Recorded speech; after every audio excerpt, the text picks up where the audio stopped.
Ek gaan hike vanoggend en is nog donker buite en net soos wat die son besig is om op te kom, kan jy sien kan jy sien hoe donker die wolke is. Dit is 'n reënerige donker dag. Die donker wolke is oral donker rondom jou. En soos die sonstraal net daar in die verte kom ons so sonstraal deur 'n stukkie. So oral is dit donker, maar daar aan die ander kant is daar 'n gaping wat sonstrale deurkom. En dit klink my net soos aan ons lewens baie keer is ons lewens donker. Die wêreld, die nuus, dinge in die wêreld is donker. Maar ons as kinders van God is nie van die wêreld nie. Ons hoort nie aan die wêreld nie. Ons hoort aan God.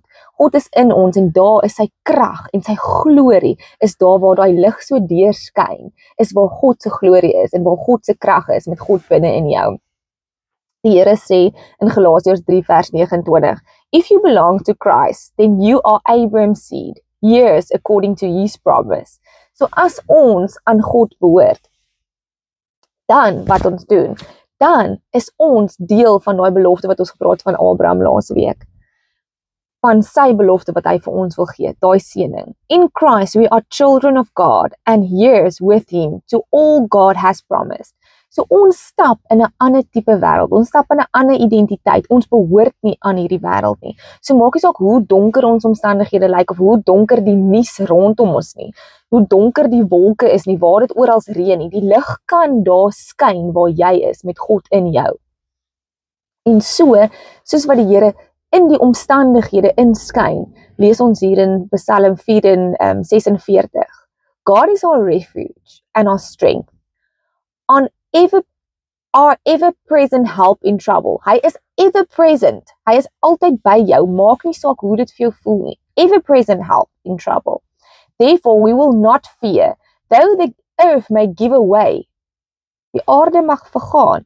God is within her. She will not fall. God will help her at the break of day. Nations are in uproar. Kingdoms fall. He lifts his voice. The earth trembles. The earth melts. Hoe amazing is dit nie? Die Here praat en die aarde kan smelt. Want dis hoe kragtig God is.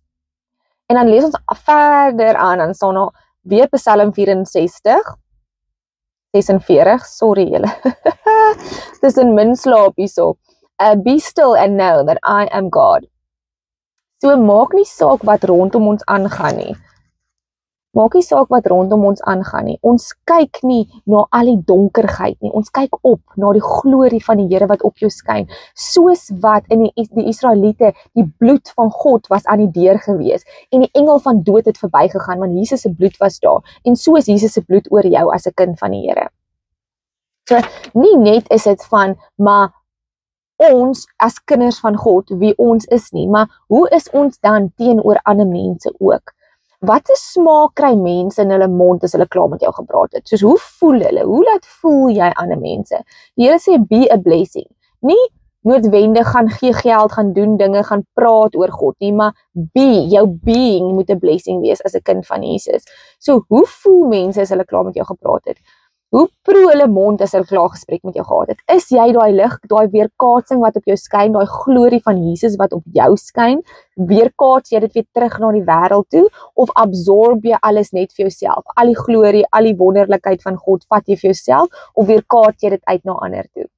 Want die Here sê vir ons ons moet dan gaan en 'n lig gaan wees. Ekskuus julle. Nou min slaap en verkoue. So, kort en kragtig maar net die los. Die Here is met jou. Hy sê, be still and know that I am God. Moenie links kyk nie, moenie regs kyk nie, kyk op. God se glorie skyn vandag op jou. Hy is met jou, hy is vir jou. Alles kan donker wees, maar jy het die superpower van Jesus by jou. Want deur al die donkerte skyn God. Die Here is meer kragtig as enige situasie wat jy jouself invind. The promises of God, the seed of Abraham, dit is wie ons is. Ons stap in daai beloftes van die Here. Ons is nie van hierdie wêreld nie. Ons is van 'n ander koninkryk, God se koninkryk. Nie die wêreld se koninkryk nie. En so bou ons koninkryk in die hemel en nie op die aarde nie. Okay, goodbye.